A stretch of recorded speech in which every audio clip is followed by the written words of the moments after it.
is to get you to start thinking about what kind of stuff you have to remember before you play, to be ready to play your piece. There's always something we need to think about. That's a good way to kind of, if you write it down on a piece of paper, it's a good exercise for you.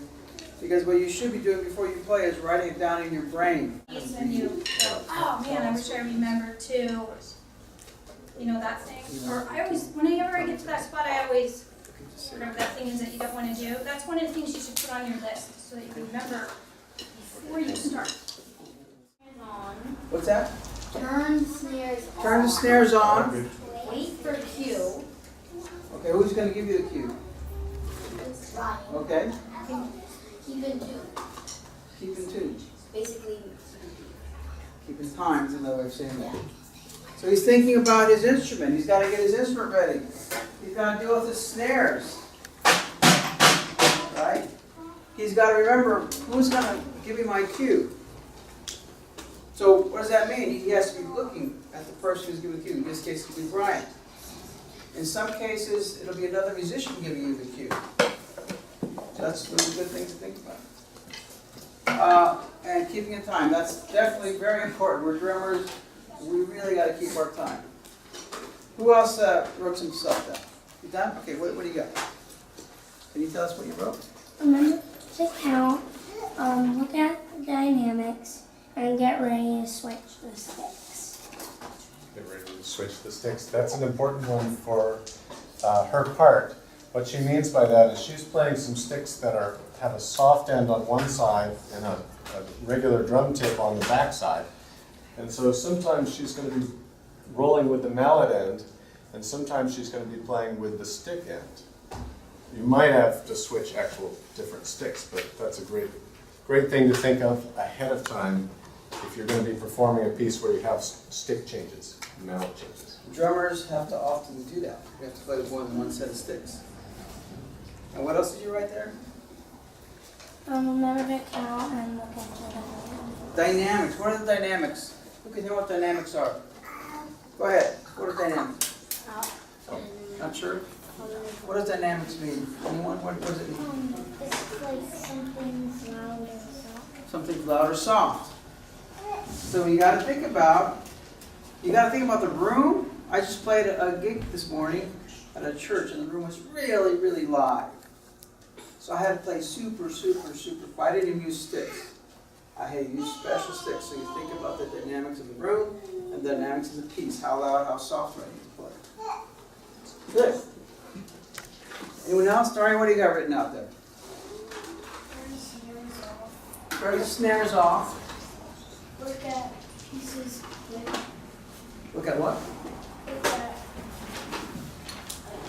at steps. Okay. And don't stop go to the next step. Don't stop and go to the next step. Okay, so we have to keep moving. So one thing musicians need to learn, and you guys need to learn this, is that if you make a mistake, what do? Keep on going. Keep on going. No one in the audience is going to know if you make a mistake unless you go, Or go, oh, dang it, I made a mistake. they don't know. So you do your best you can, you make a mistake. So that's kind of about staying calm. Know that you might make mistakes, it's no big deal, just keep cool.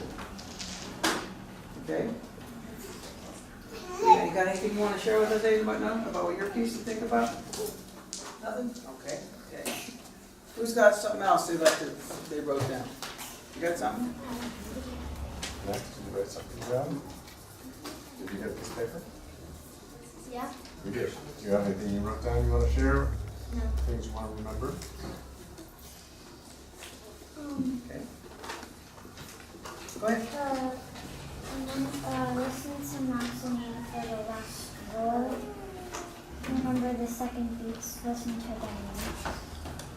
Okay, what's that? So the third one was listen to dynamics. So when you're actually playing a piece with other people, you want to always be thinking about remembering or knowing that you're going to match their dynamics or whatever dynamic you have written. Your second one was? Remember the second beats. remember the second beat. She has two rhythms that she has to remember. And the second one is the one that gave her some issues earlier. And so she has to think about that one ahead of time so that she's ready to go for it when she gets there. And the first one was listening for a cue. It was a roll, right? There's a roll that happens and it cues something that she does. So that's all important stuff to remember ahead of time to make the performance come on. Yeah, I wanted to say something else. So you want to think about general things about yourself. Like if you're a super fast person and you tend to speed up and you know that about yourself, you want to remember to slow down in general if you know that about yourself. So those general things. I have some piano students, their hands get really cold and they get nervous. They know that about themselves. Or some people's hands get really sweaty and that's hard to play, right? So there's things that you can do about yourself that you know. And then there's things about your piece, like I think Grace said something, I can't remember what it was, or switching sticks, right? Like in this specific piece, I need to remember when I get here, I've got to do blah. Or there's a quartet playing and a duo playing. Sometimes it can be, when I get to this section, I have to look. I have to, like you mentioned, cues. I have to watch for this cue or listen for this cue or look for it. So think about that. The stuff about yourself, and then the stuff about each individual performance. And if you're able to balance that and you practice, then your performing is going to be really great. Okay? So I think that's it though. We can go ahead and get started. Okay. Yeah. All right, so let's have Aiden, Max, Grace, and Electra come on up. Bring your music and sticks.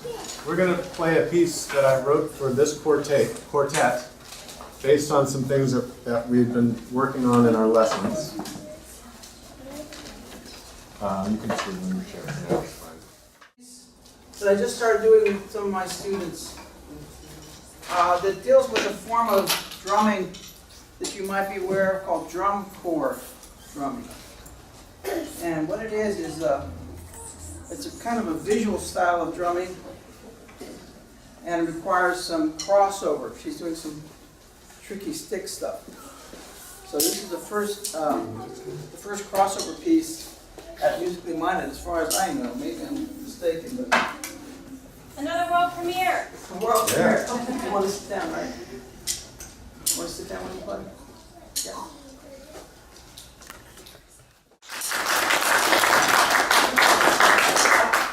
You got to think about things. Now, so now think about the setup of everything where you need it. If you need to move things. Okay? Great. Take it away.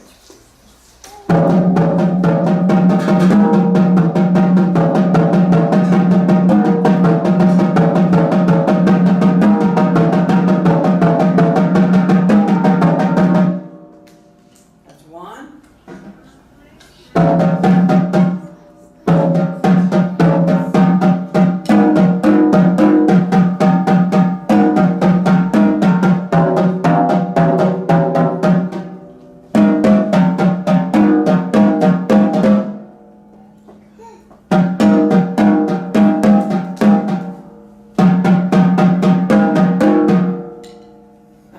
Okay, stand up.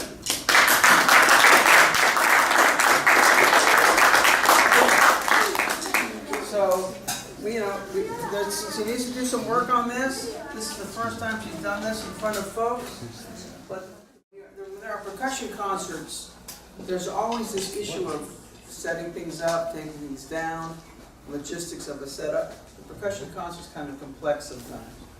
So we're gonna, I think, start having you guys help in terms of setup for performances at some point soon.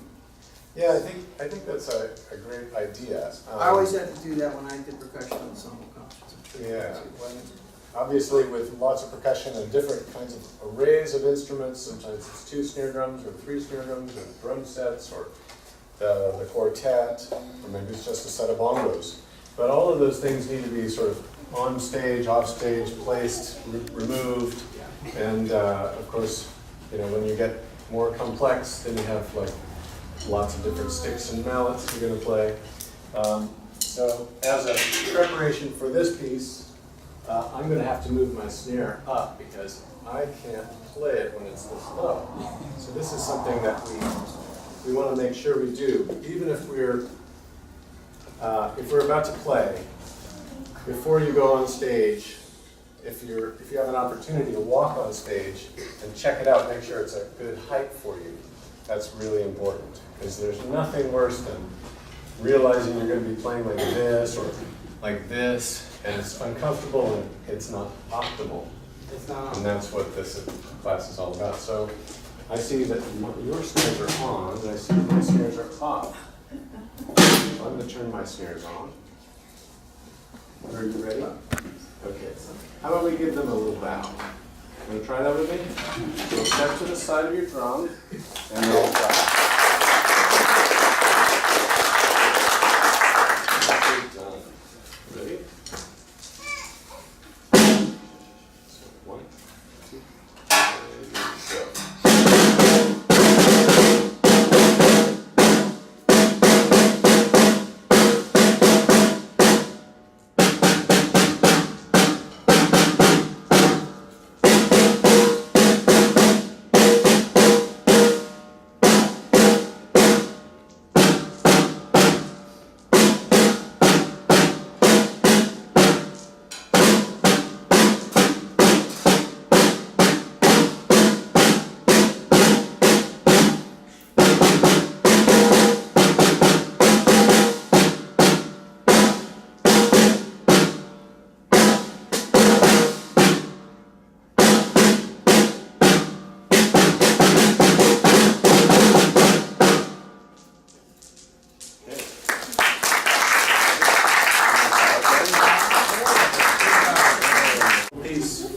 Called Duetti di Drumsetti, Yeah. which is Italian for drum set duet. At least faux Italian. And I wrote this especially for Luke. So here we go.